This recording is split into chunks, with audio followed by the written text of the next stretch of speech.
Hello, everyone. Thanks for attending the webinar today. We've got Kenney leading our webinar, and he's going to be going through Ironman race day execution.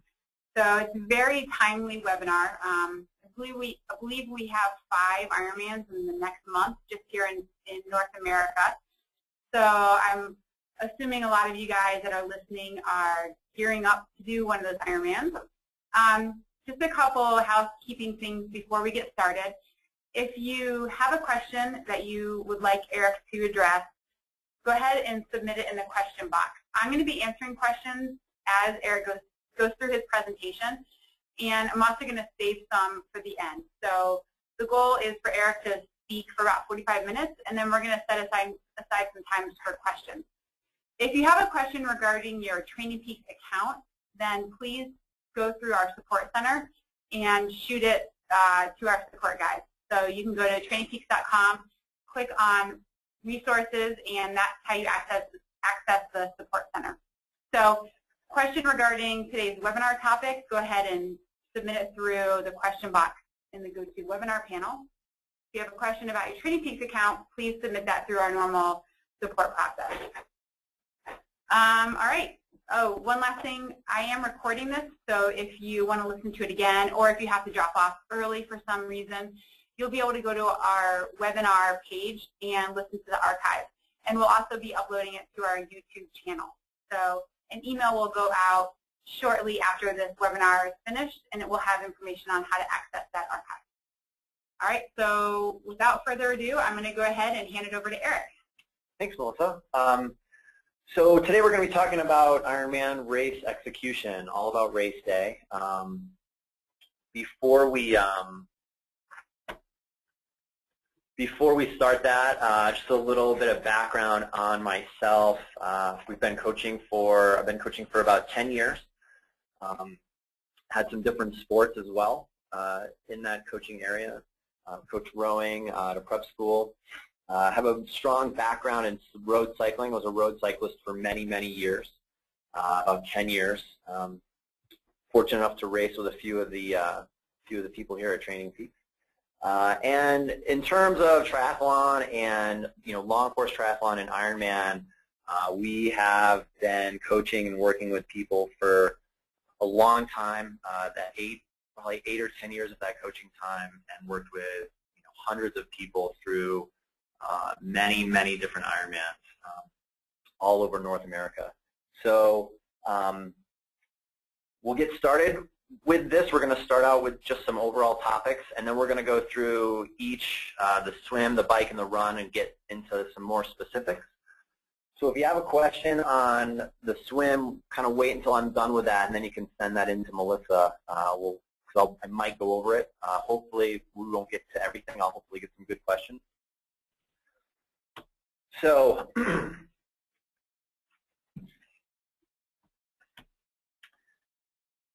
moving forward here, let me get my slides up in order.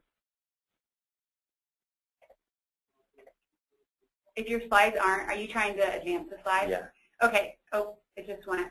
So sometimes it gets a little bit slow when you've got it in presentation mode. So if you want to take it out of presentation mode and just flip through them, it will probably work better. Excellent.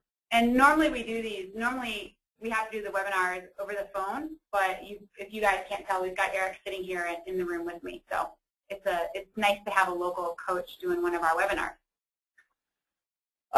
So just some overall topics here on race execution. So what we're really talking about when we come down to race execution is what we're doing on race day. And race day is all about getting from point A to point B as effectively and quickly as possible. Okay?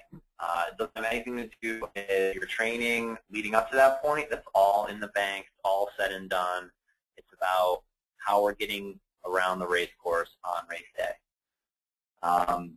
Control. We're going to talk a lot about control, and we're going to talk a lot about what you can do and what you cannot do. There's a lot of things, there's a big area that athletes miss, is they don't find that point that is unreasonable.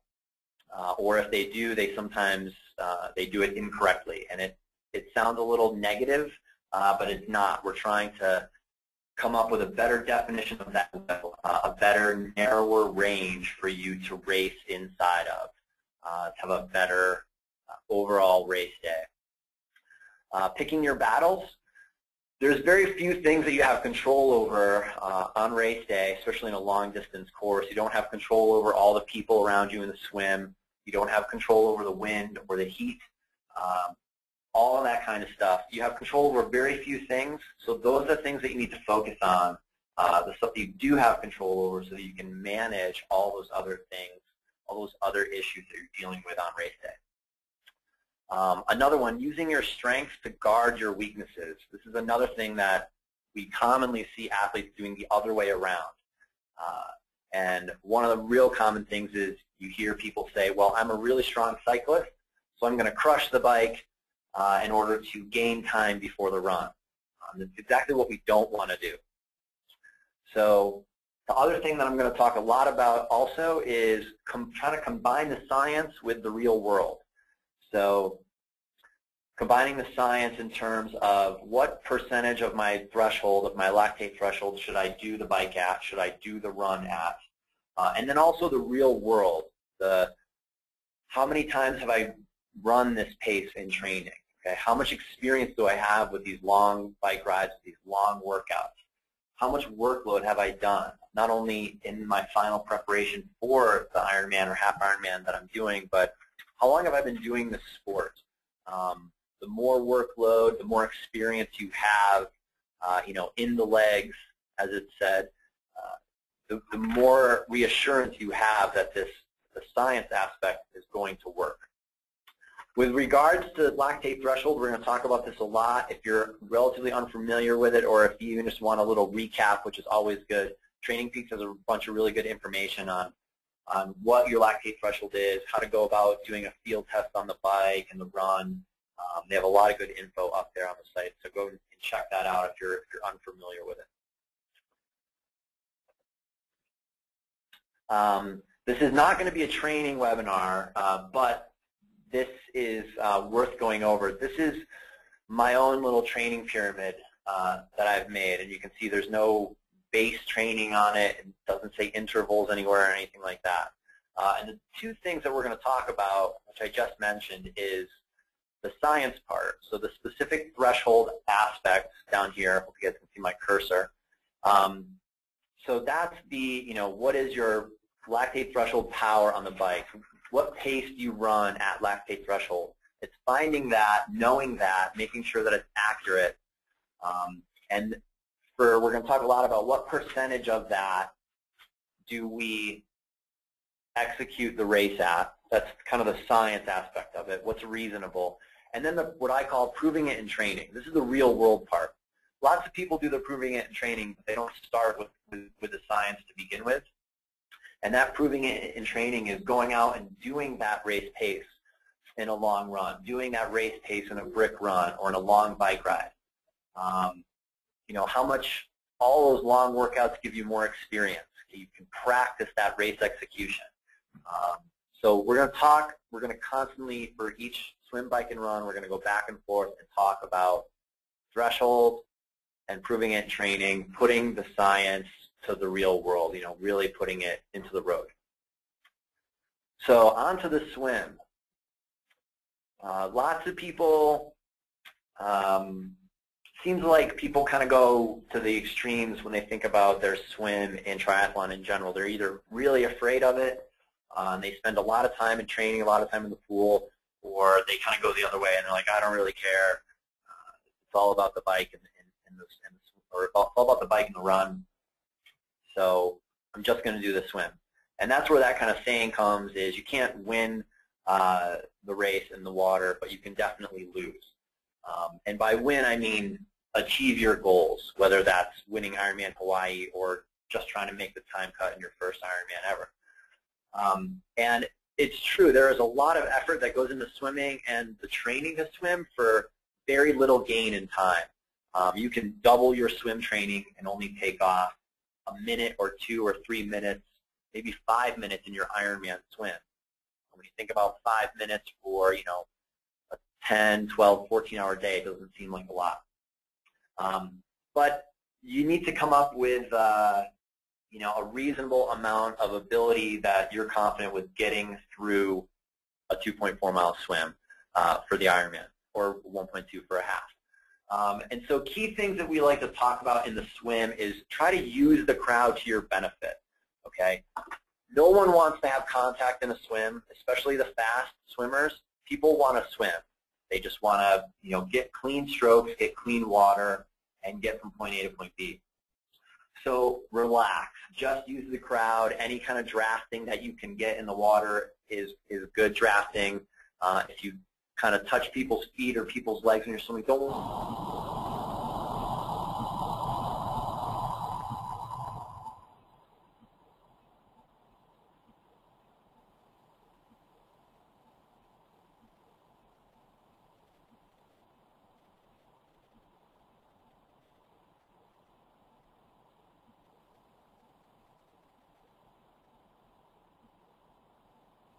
save them for that.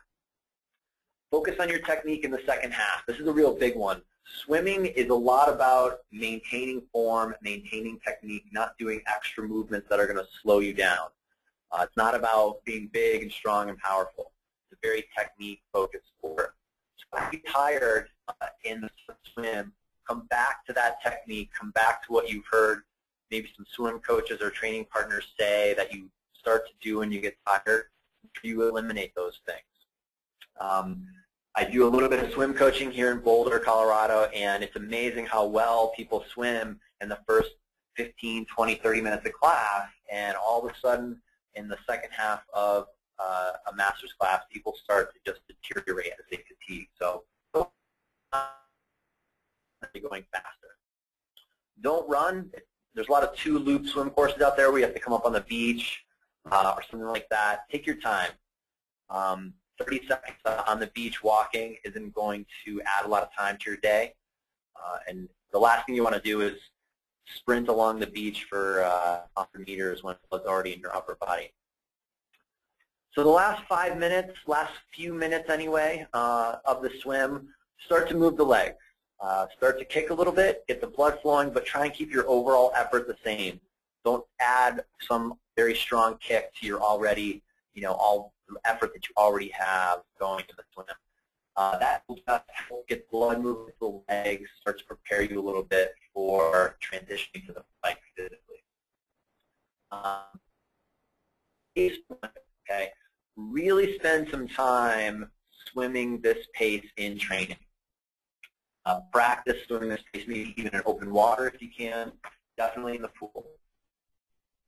Usually we like to have people swim about 3 to 5 seconds slower per 100 yards than their full pace in an Ironman. Full pace for the way we generally do it is 1,000 straight, nonstop. You can do a field test that way. Your average pace is going to be your threshold pace.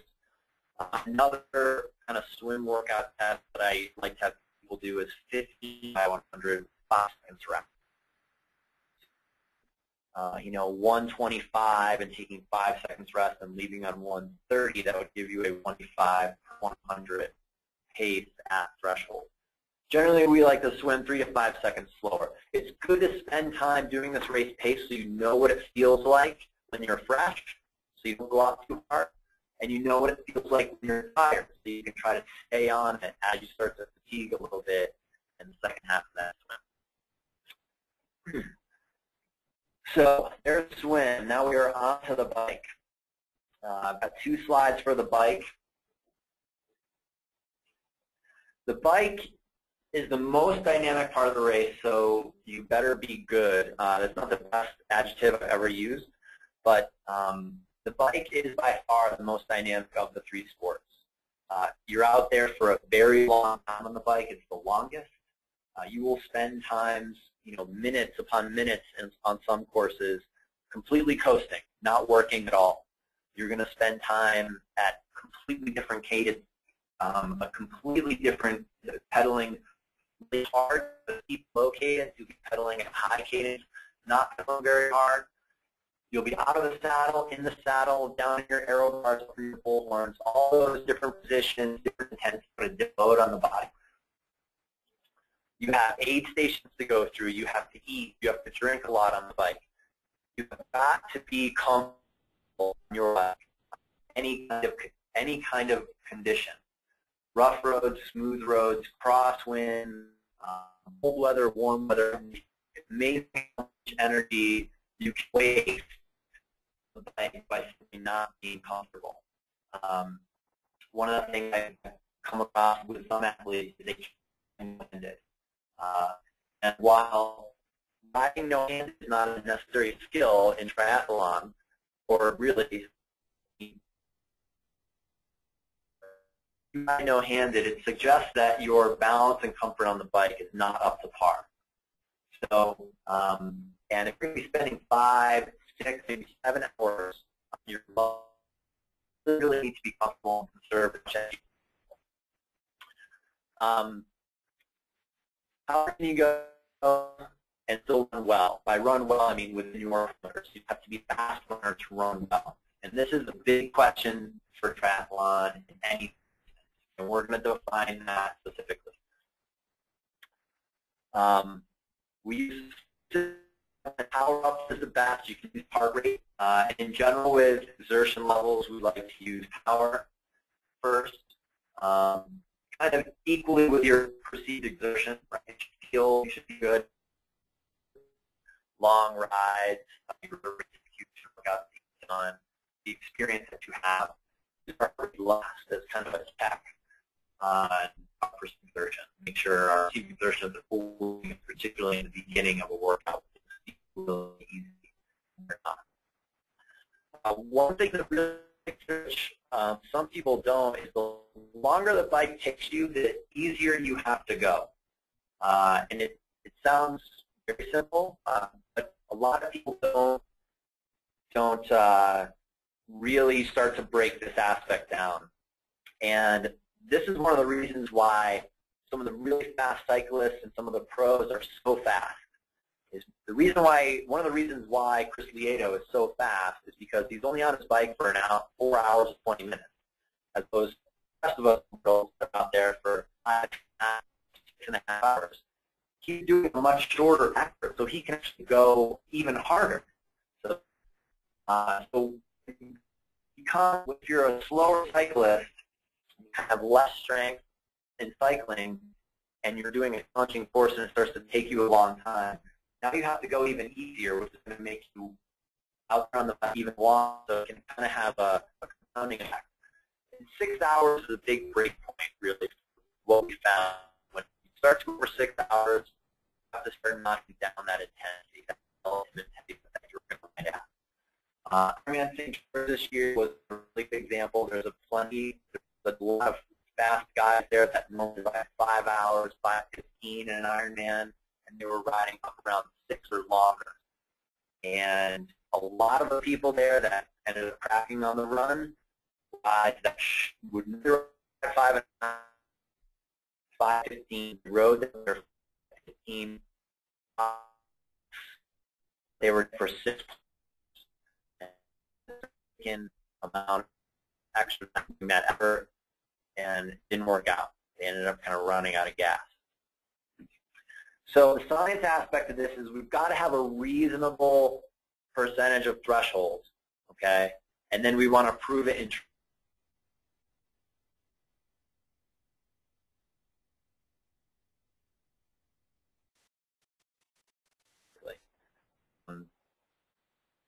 and your fueling plan. We're not going to talk too much about specifics, but especially in long course, you really have to have it.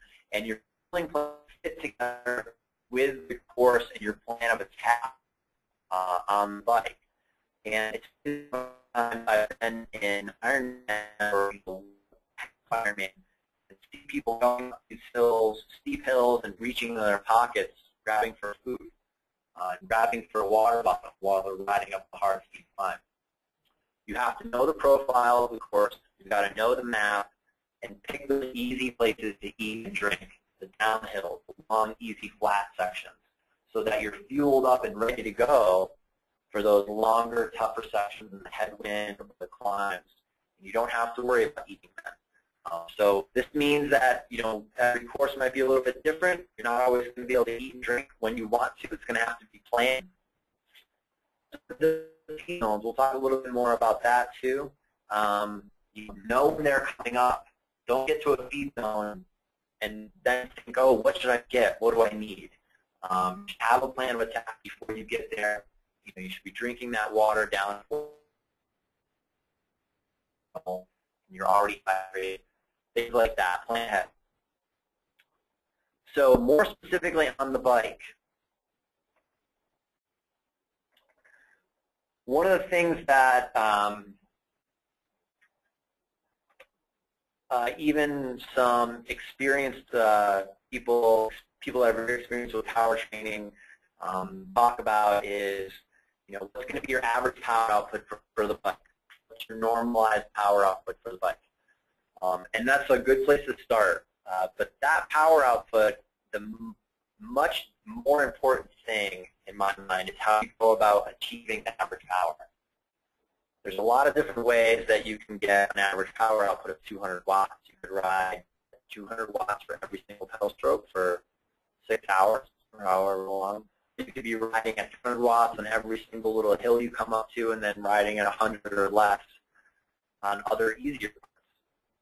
So the way we go about breaking down the whole bike ride is the first hour we like to have with as big as possible. 5 to 10% lower watts and maybe 30% for effort.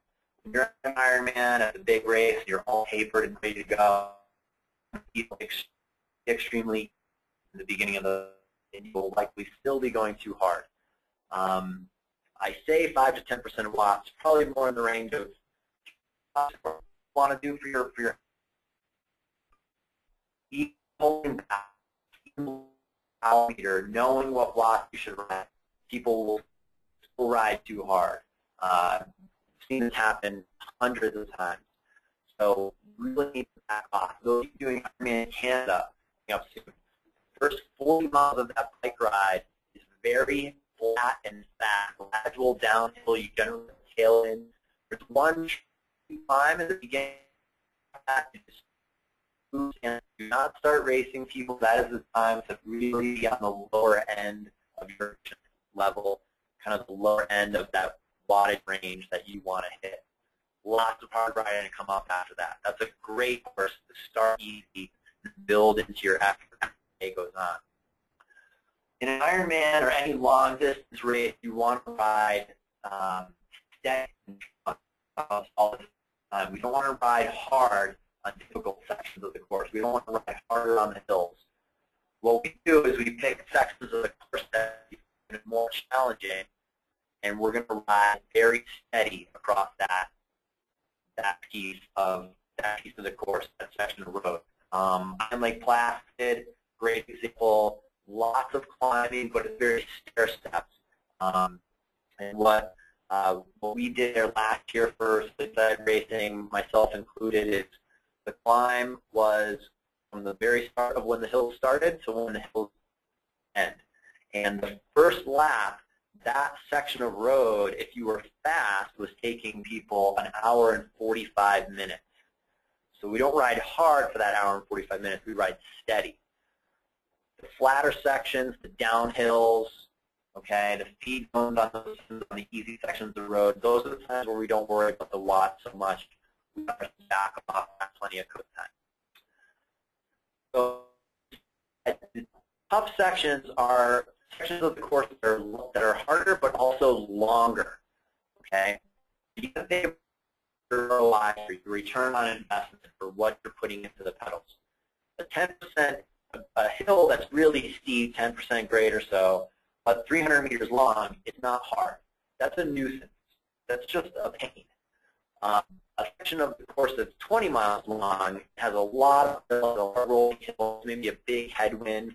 That's the hard section of the course. That's where you want to be. So think about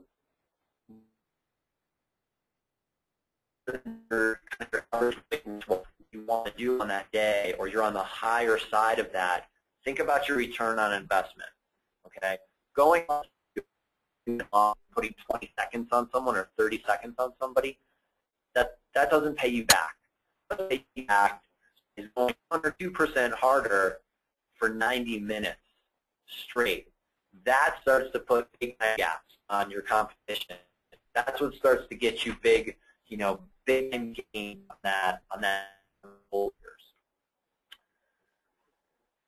On the other side of that, conserving energy, we want to coast every downhill, right? Make per hour goal.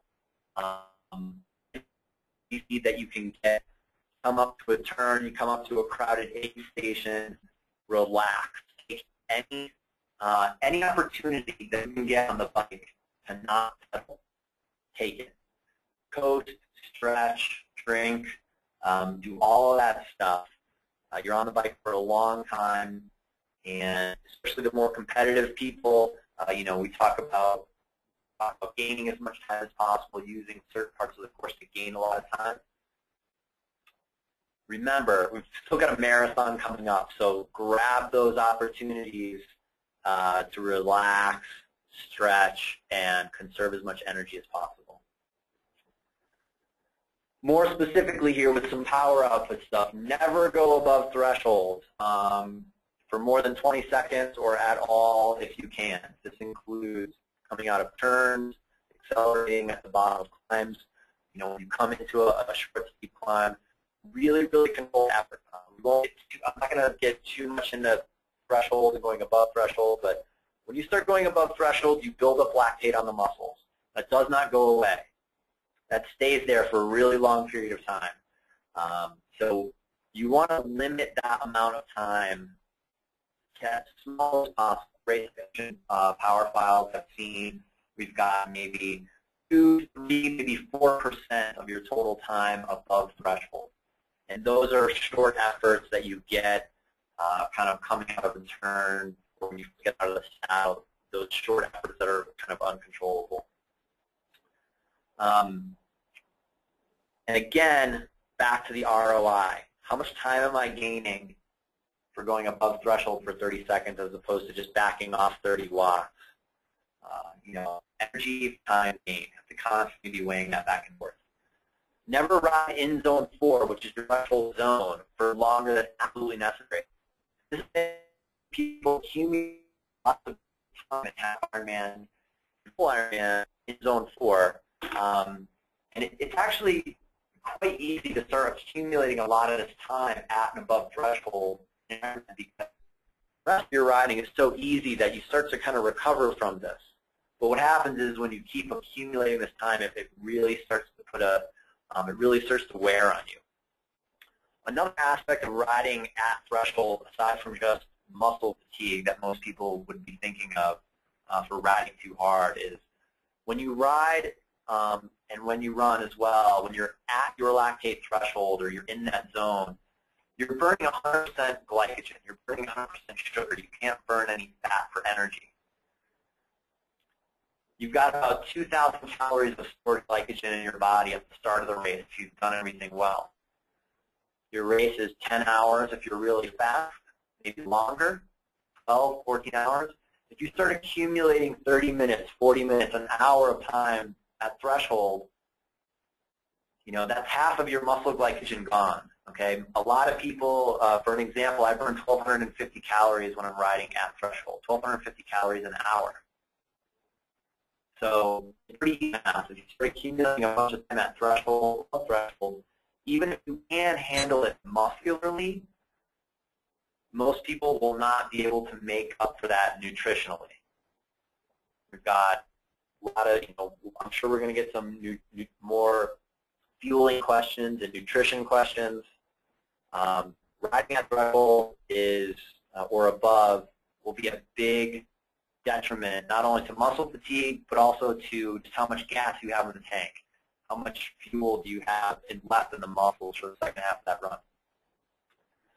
Second half of the bike, we always want to have the same or better than the first half. Okay, really focus on having a steady through the entire ride, as steady as possible.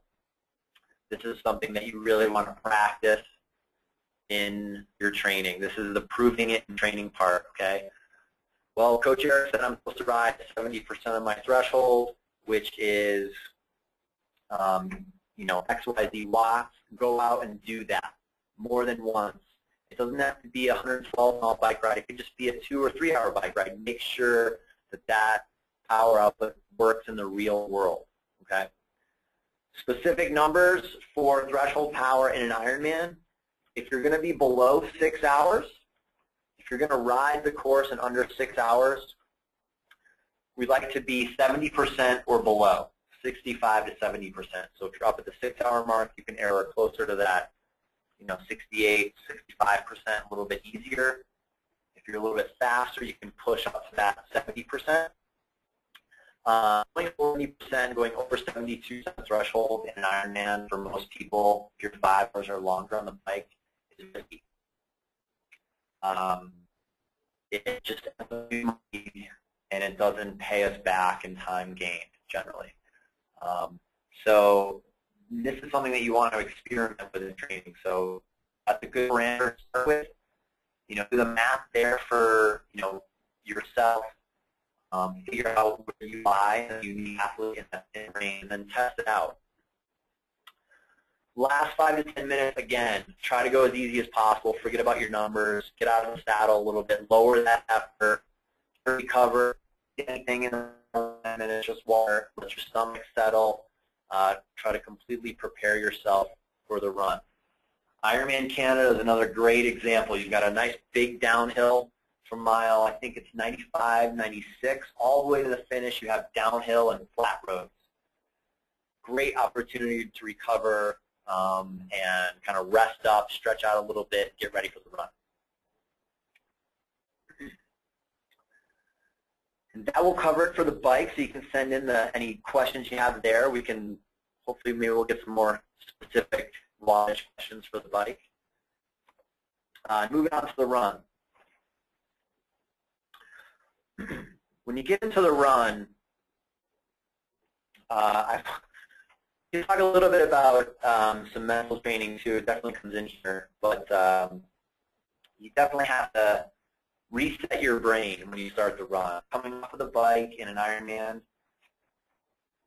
is going to be, you know, you've been out there for many, many hours, and a lot of people do with their running gear on and saying 26.2 miles, no way I can do that. Put that out of your head. Okay, we need to break things down into smaller increments. Lie to yourself if you have to, you know, give yourself a little bit of confidence, and just break it down one piece at a time. We have very specific guidelines for running pace for our athletes. So generally, we'd like to see people running somewhere from the middle of zone 1 to up to the middle of zone 2. Okay, zone 4 being threshold, being your lactate threshold zone. So it's pretty slow. Okay, it's very slow. This is a percentage of threshold. This is a percentage of threshold that this is. People generally don't do this. This is the biggest mistake I see in long distance triathlon execution. Well, I do all my runs at a 7:30 pace, and it feels really good.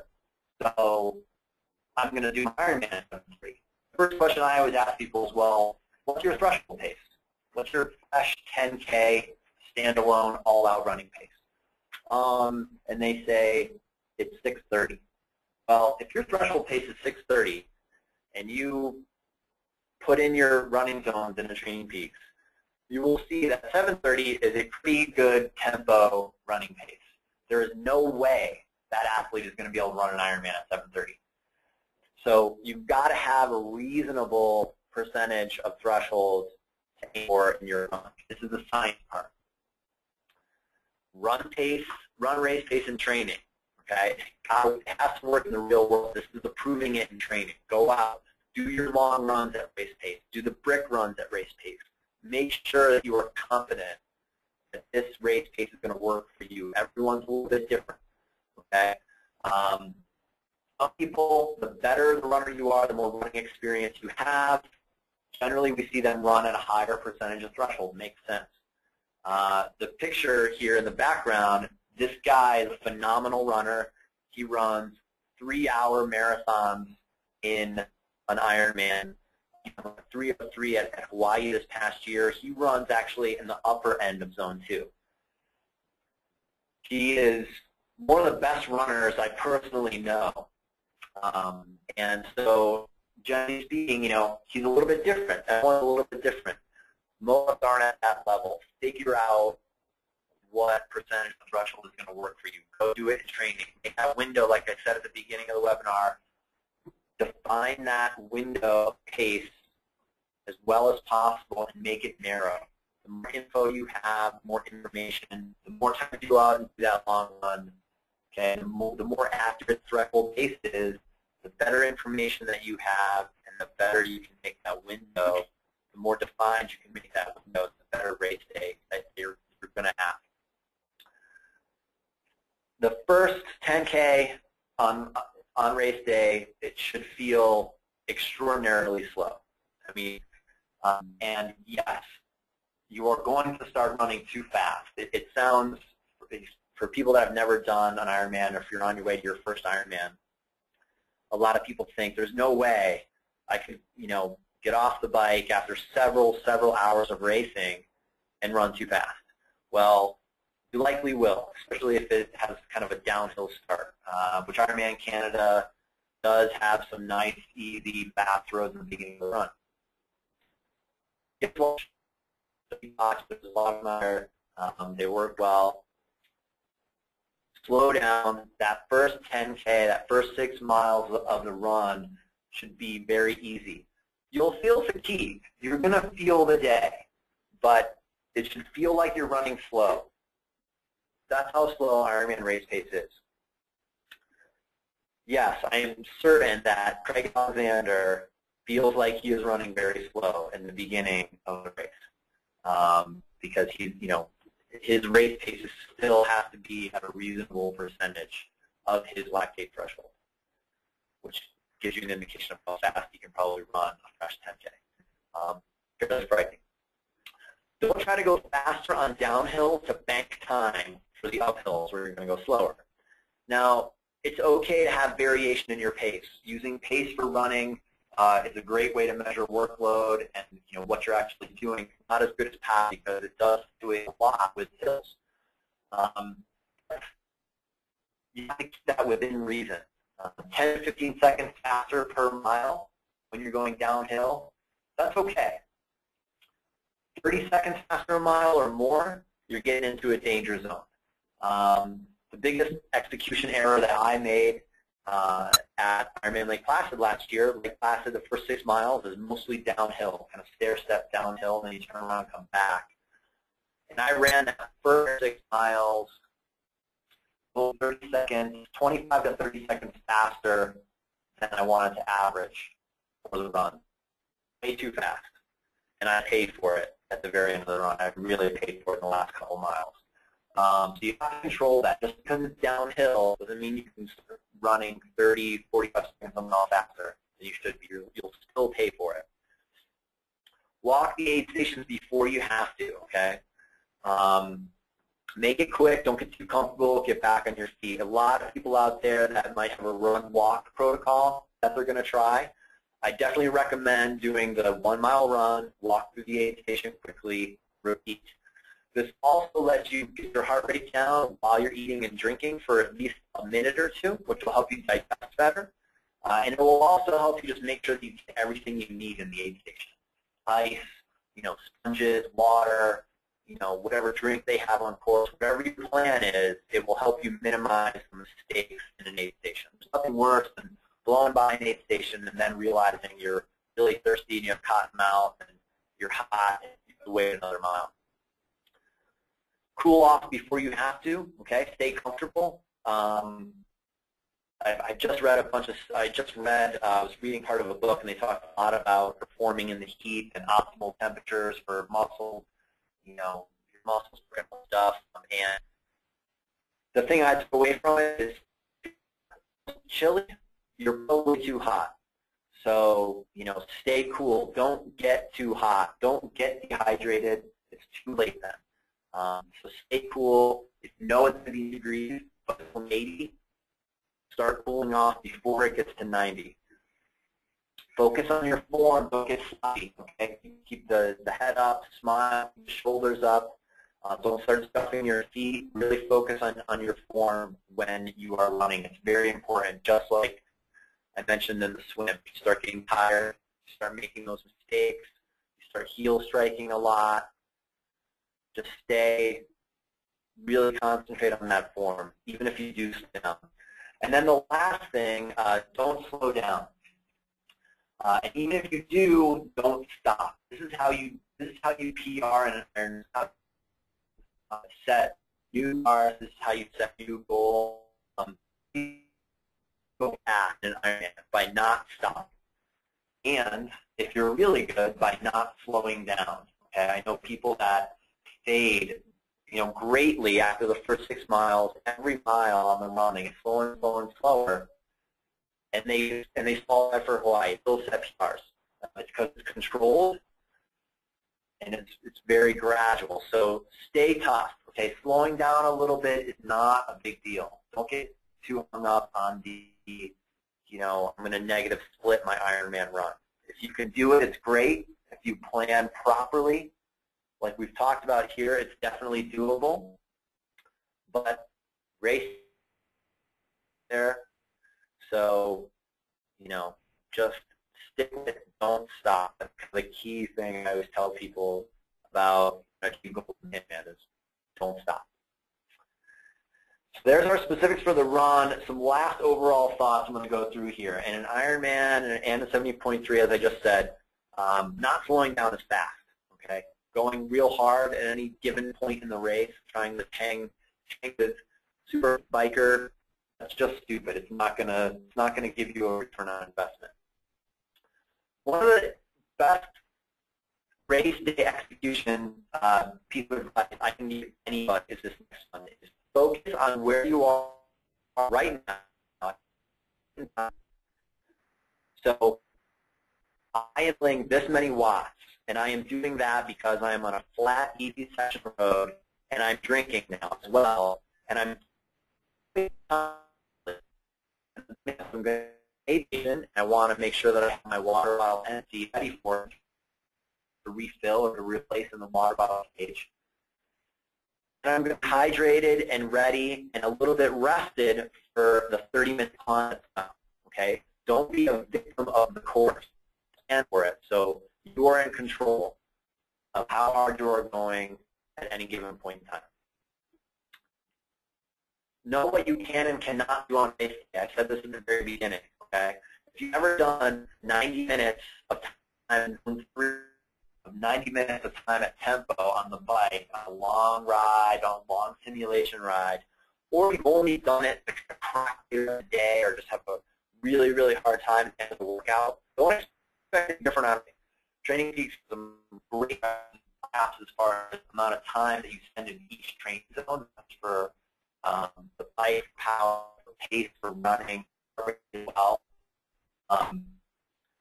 Know your limit. Find some areas where you cannot go beyond.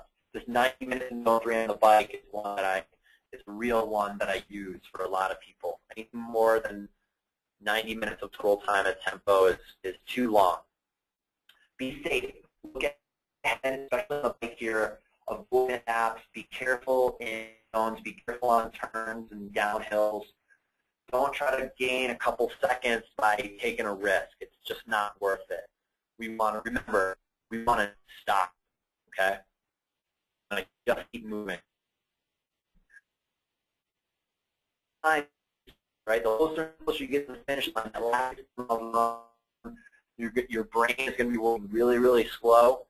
This 200% is not a specific percentage I put up there just to make a point. Give it the time it needs. When you see that aid station coming up on the run, start thinking of what you're going to have. Because if you try to do it when you're halfway to the aid station, you won't be able to figure it out in enough time, okay? Realize that, you're at the end of an Ironman, you need extra time to make these thoughts and get through this decision-making process and just keep moving forward, okay? Big theme. You're going to go through tough times. Get tougher, get smarter. Why is my stomach upset? Oh, I haven't eaten anything in an hour and a half. Okay? Think through those tough times. You'll get through them. One of the best coaches I've ever worked with, he said, don't be distracted, be distracted. And what that means is focus on yourself. Don't worry about the colored uniforms that other people have. Don't worry about the fancy disc wheel. Don't worry about the guy you keep running into in the water. Just focus on yourself. Focus on your race. Keep it simple. Everything. Transition, your fueling plan, your clothing, everything. Simple is lightweight. It's less stuff to forget, less stuff to go wrong, to break, for you to drop. It's easier, it's faster, and simplicity will get you through race day with less mishaps. And something that we could probably do a whole seminar on, which is the mental aspect of Ironman racing or any long distance racing. And you have to have something to keep you going. This can be very different for everybody. For some people, it's just getting to the finish line, the first Ironman. For other people, it's kind of qualify for Hawaii or to win a particular race. You have to have something that you are aiming for. You have to. This has to come from within. You can't be doing it because your friend is doing it. You have to have some kind of internal drive that you can go to. And that last 10, 13 miles of the run, that will get you there to the finish line. Everything will be telling you to stop. You need a mental aspect that is going to kind of push you to going, keep trying until you get to that finish line. So that concludes kind of the overall thoughts. Hopefully we have some good questions. I went a little bit long, not too bad. That's all right. Yep. We got some good questions, and I'm guessing by the number of people who asked about rain and colder temperatures that the forecast for the New York Ironman this weekend isn't all that great. So since we had a handful of people ask, the question is, this weekend they're forecasting rain and 70 degrees. Do you have any tips on night prep for rainy races, clothing choices, and how do you overcome the mental challenges of racing in very heavy rain for something as long as Ironman? That's a great question. I think of the day, it's really any kind of extreme weather. All the people at St. George, a lot of extreme weather, extreme wind in particular this last year. I think for something like rain, you have to plan for the race. You have to plan for your particular race.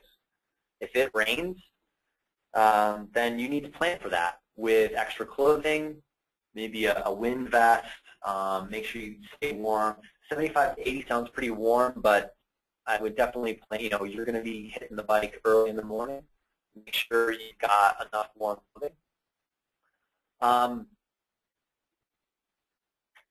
There's a lot of things don't ride too far in the gutter.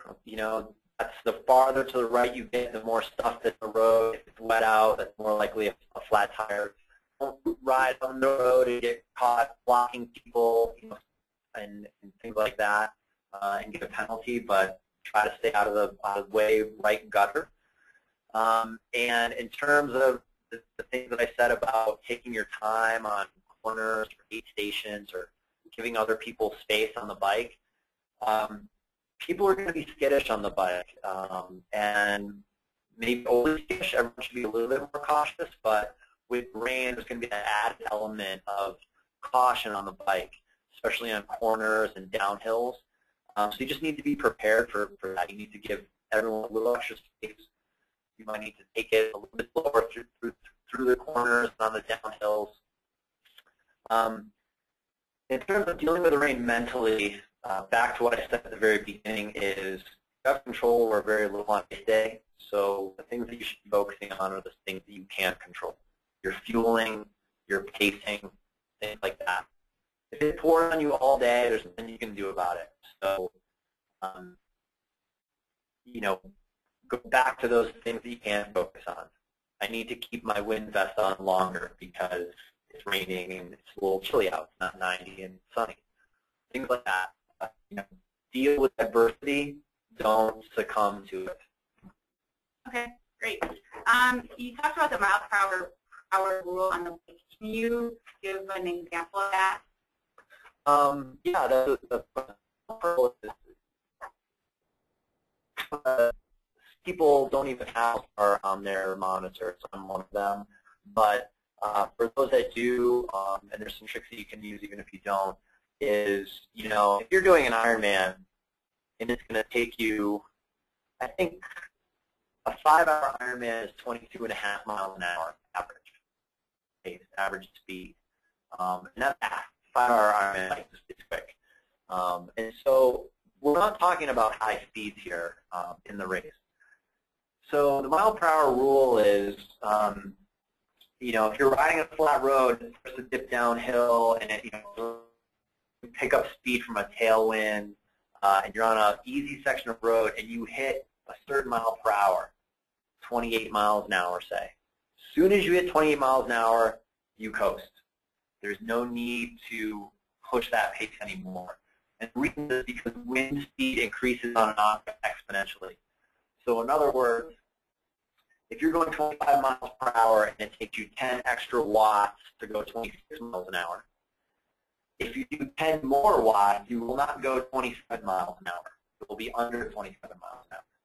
And so the harder you go on the bike, that effort level gets exponentially higher in a and lower for each additional piece of effort, for each watt that you put out. So if you start going really fast, you want to back off a little bit. And some people, this is counterintuitive to some people, because they come off of downhill, they hit flat road, and they're going really fast, and it's ripping, and you're like, oh man, flying, and then they're gear on their bike. That's not the time to hammer. We want to save that energy. We want to go actually a little bit easier then, so that we can go back to those hard sections. Of course, remember, hard sections are not only more difficult, but long sections, and piece out that effort there. So that's kind of what the mile per hour rule is. Everyone will have a different one, but as soon as you hit the speed that you think is, exceedingly quick, just coast. Save that energy, bank that energy for the run. All right. I have a couple to ask about special needs bags, and I know it didn't have anything to do with pacing, but do you have any suggestions on like how to handle the special needs bags? Yeah, the special needs bags are, for anyone that doesn't know, they're usually around halfway on the bike course and on the run course. And it's your reason to run it. You can put anything there like that with it. People, generally the first thing that people are going to put in there is nutritional stuff, is food. Being on a bike for 6 hours and getting 300 calories starts to add up to a lot of calories that you need to take on the bike. So a lot of times people put in the rest of their calories that they're going to be taking on the bike. I would also recommend putting in a little bit extra. If you've done any race, I'm sure you've seen water bottles on the course and bars or gels that are full of active. And especially nowadays with a lot of liquid calorie products out there, you have like a water bottle with 800 calories in it. You drop that, you're going to need to replace that. So there's like a little bit of food in there. Put in their tires or spare tubes in their special needs bag. That can be something good. If you don't have a flat tire, you may have to need to take everything in your special needs bag. With it being a little bit rain, maybe some cooler temperatures at New York, you could actually put clothing in that bag and get rid of it, so you don't have to lose anything. Mostly what people put in there are going to be nutritional items and mechanical items, to maybe an extra CO2 cartridge for some kind of Do most of the Ironman races give you your bag back? So we put in there a block. I have gotten my bags back a couple of times, and I have not gotten them back on other times. So yes, if you're going to realize that you might not get it back, or you might get the bag back, but it might be missing some things. The special needs aid station, particularly on the bike, is a pretty chaotic area. You might have to stop to get it. There's a lot of people riding around you. So yeah, don't put anything super nice in there. Okay. I think we have one more question. So this one is regarding the run. Start to walk the aid station. That's a good question. It really depends on the athlete. A lot of athletes that I have doing Ironman this year, everyone is running the whole time. That's the goal, not stopping. So it would depend. I think if you are going to of over 4 hours, then you could do some, definitely plan to do some walking through it.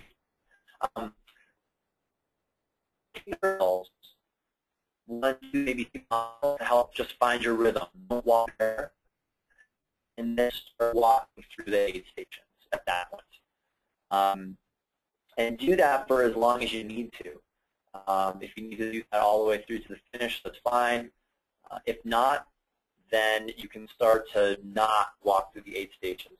The reason I say walking through the aid stations earlier is better is because if you get to a point late in the run where you have to walk, it becomes extremely difficult to get started again.